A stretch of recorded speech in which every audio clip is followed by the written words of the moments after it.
They call him Madiba, an affectionate tribal name for Nelson Mandela. For generations of black South Africans, Madiba was their leader in the struggle against inequality and oppression. For decades, he fought against a racist white minority government, helped dismantle apartheid, and eventually became the Rainbow Nation's first black president. Anand Naidoo has more. Known as the father of the nation, Nelson Mandela became South Africa's first president after the nation's first fully democratic elections in 1994. As leader of the African National Congress, the continent's oldest liberation group, he was instrumental in bringing down the racist white minority government. Mandela was awarded the Nobel Peace Prize along with former President F.W. de Klerk for their efforts in dismantling South Africa's apartheid system. Mandela, born in Transkei in southeastern South Africa, joined the ANC in 1942. For 2 decades, he led a campaign of civil disobedience against the white government. In 1956, he was arrested with 150 others and charged with treason. They were eventually acquitted, but he continued his political activism. He later became disillusioned with the peaceful campaign to change the system and embraced an armed struggle to overthrow the white government. In 1963, he was brought to trial again with 10 other ANC leaders on charges of sabotage. They were all sentenced to life in prison. Mandela was incarcerated at the prison on Robben Island off the South African city of Cape Town. He spent 18 of his 27 years as a political prisoner on Robben Island. Mandela was released in 1990 and subsequently led the ANC to victory in the elections of 1994. He retired from national politics in 1999 and made his last public appearance at the opening of the World Cup soccer tournament in South Africa in 2010. Anand Naidoo, CCTV. To discuss Mandela's life and times, I spoke with Ebrahim Rasool, South Africa's ambassador to the United States. Ambassador Rasool knew Mandela very well and even spent time in prison with a civil rights icon. Ambassador, first of all, let me express my condolences. I know you're hearing that a lot, but this is a tremendous loss for your country. No, absolutely. I think that never mind how much you anticipate an event, when it is the death of Nelson Mandela, it remains shocking because you feel as if a part of your heart has been ripped out, that part of who you are, part of what you stand for, part of what you aspire to. I think that that's what gets shaken when you hear such news.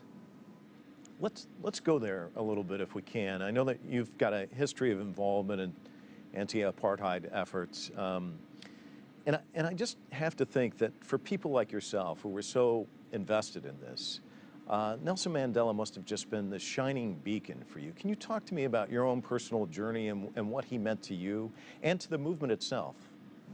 I entered high school in 1976, which was a very difficult year. It was the year of the Soweto student uprisings. And that's when I tasted my first tear gas and saw my first rubber bullet from the apartheid police. And that was the year in which we began to hear the name Nelson Mandela again, because from the time of his jailing, the nation had been quelled into silence by a brutal apartheid regime, and so we whispered his name. By 1980, we got a little bit more brave, and we began to say his name. I think I saw by 1983, when I was part of the leadership of the United Democratic Front, we were defiant about Nelson Mandela. We were shouting for his release, and we were insistent that he must be free as the symbol of our own freedom. And then in the 1987 state of emergency, I was arrested and detained in Pollsmoor prison, where Nelson Mandela was also now at this time. And a warden contrived for me to meet Nelson Mandela in the hospital. I had never seen him before. I had never heard his voice before, but I knew that this was Nelson Mandela. And I wouldn't exchange that moment for 10 years of freedom if it were to present itself to me again. That's the aura with which we carried Nelson Mandela around. He embodied our goodness, he embodied our sacrifice, and he embodied our values. That exchange, to be in the presence of greatness, in that kind of environment. Talk to me about that.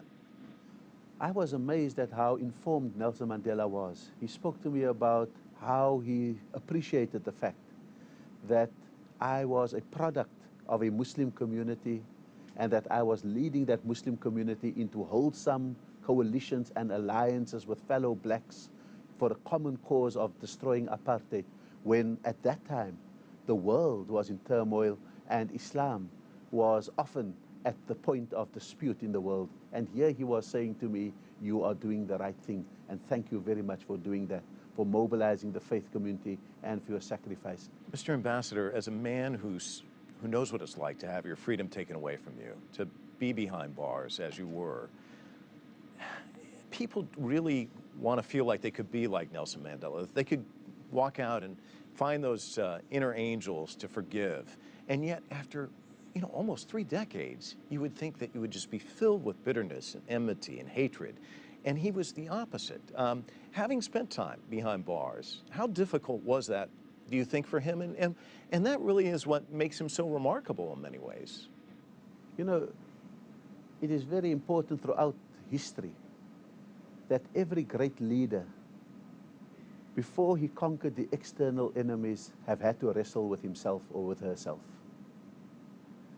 The scriptures are full of how Jonah had to learn patience in the belly of the whale, how Moses had to learn to calm his temper out in the wilderness in Egypt before he could liberate the children of Israel.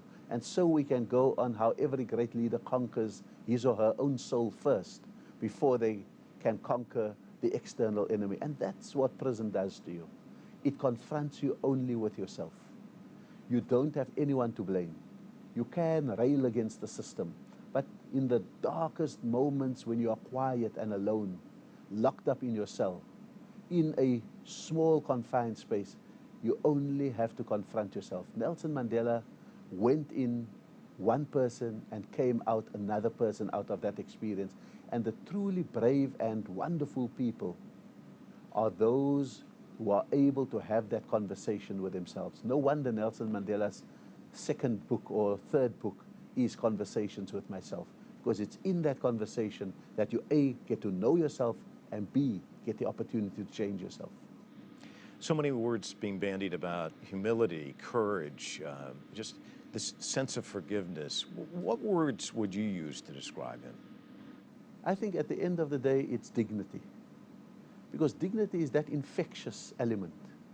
You can't have it unless you ensure that everyone else has it. And so it's that dignity that knows that when I tear the skin off your face, I feel ashamed. And that in a very real sense, Mandela's greatest power was to be in the shoes of the other, whether the other is the friend or whether the other is the enemy. He could imagine, because of his keen sense of dignity, he could imagine how he would indignify F.W. de Klerk if he acted in a particular way.